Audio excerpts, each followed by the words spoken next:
Oh, muna guys, oh. Makita niyo yung spark plug kaning isa, number 1. Itom guys siya.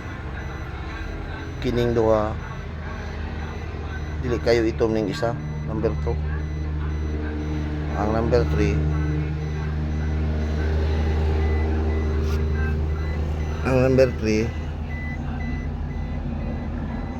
wag okay siya.